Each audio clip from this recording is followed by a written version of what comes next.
Chris and I were talking the other day, and we got to wondering, wouldn't it be awesome if they created a Stephen King series where they just adapted a bunch of his short stories from his collection books?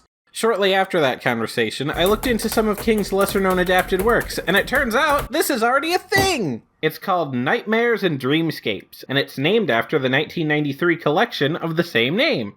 This 8-episode anthology aired as a 4-week-long TNT event series back in 2006, with 2 episodes being broadcast every Wednesday. The series featured an impressive cast of recognizable stars and an intro that I could only describe as goosebumpsy.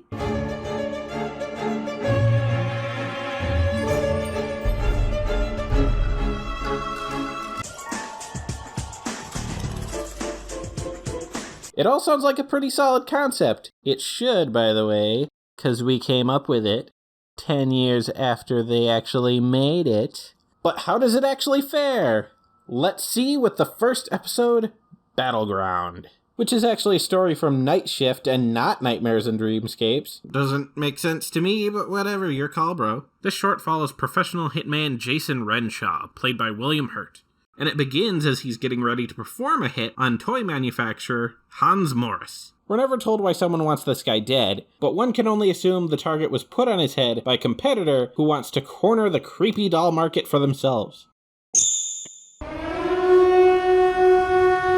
Hurt starts by putting on a truly impractical mask, which could just fall off at any time, and infiltrates the toy maker's building.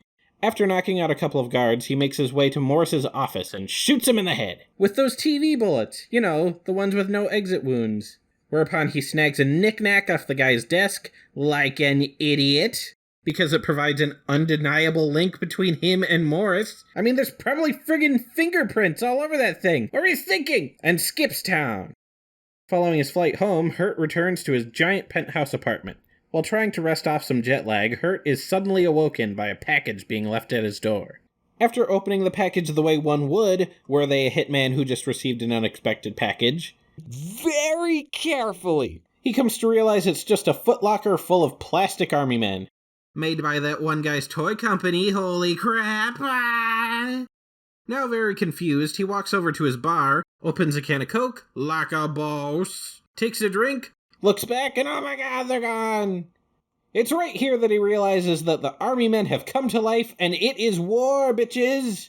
They then proceed to fuck up this apartment with tiny guns, regular-sized guns, rocket launchers, cannons, helicopters, and fire!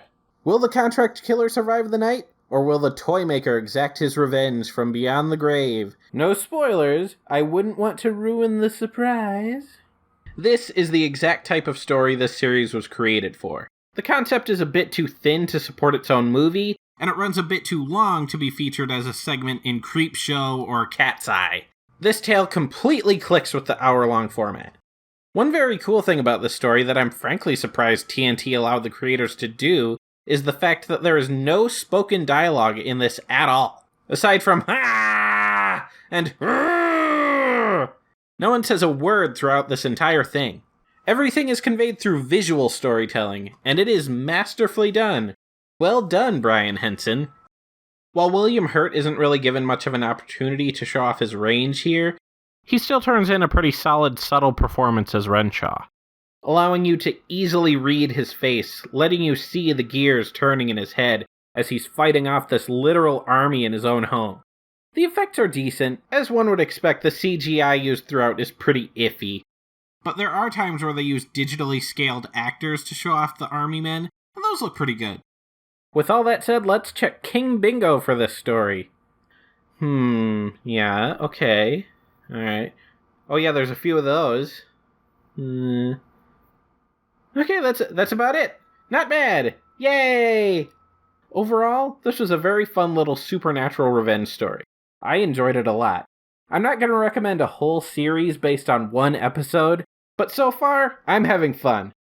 Be sure to join me when I review episode 2. Good